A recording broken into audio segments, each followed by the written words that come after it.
والضحا، ضحا کہتے ہیں صبح کے اس وقت کو جب دھوپ تو آئے لیکن دھوپ کی گرمی نہ لگے. Maybe 6:30 AM، right? ایسا وقت کہ دھوپ تو نکل آئی ہے لیکن دھوپ کی تیزی نہیں لگ رہی. والضحا واللیل اذا سجا، اور رات کا وہ وقت جب رات بالکل کیا کہتے ہیں اس کو، اسٹل کو کیا، ہاں، سکتا جائے، چھا جائے، نہیں چھانے کا تو یخشا تھا، ساکن ہو جائے. یعنی سجا، کوئی حرکت نہیں ہو رہی، سجی کچھ نہیں ہل رہا، موت کی جیسی سائلنس، اس کو سجا کہتے ہیں، سجی. تو کہا والضحا، ایسا وقت جب چڑیوں کی آواز آنی شروع ہو جاتی ہے، حرکت شروع ہو جاتی ہے، ہوا فیل ہوتی ہے، زندگی ہوتی ہے. زندگی کا سب سے خوشگوار سین ہوتا ہے صبح کا وقت. کچھ لوگوں کی عادت ہوتی ہے وہ دیر سے اٹھتے ہیں، پھر ایک دن ان کو اللہ تعالیٰ کہیں سے توفیق دے دیتا ہے، وہ ایک دن جلدی اٹھ جاتے ہیں، پھر وہ کہتے ہیں چلو باہر واک کرنے چلتے ہیں. وہ باہر واک کرتے ہیں، کہتے ہیں میں آپ سے صبح ہر روز یہ واک کروں.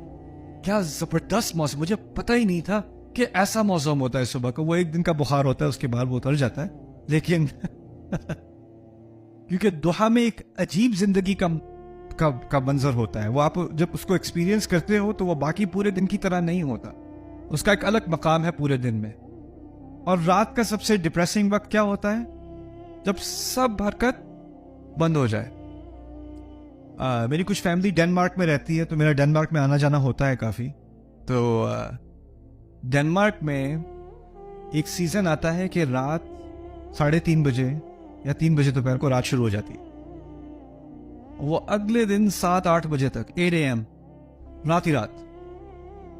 اور اس سیزن میں ڈپریشن بہت آسان ہے، کیونکہ اس وقت اب فیسلٹیز آپ کے پاس ہیں ساری، شہر وہی ہے، فیسلٹیز وہی ہیں، کچھ نہیں بدلا، لیکن کیا ہے، دن کا اکثریت اندھیرے میں گزار رہا ہے. تو اس میں ہوتا کیا ہے کہ انسان کے اوپر ایک ڈپریشن سی آ جاتی ہے، اداسی سی آ جاتی ہے اس ماحول میں. سو وہ ہے واللیل اذا سجا اور والضحا واللیل اذا سجا.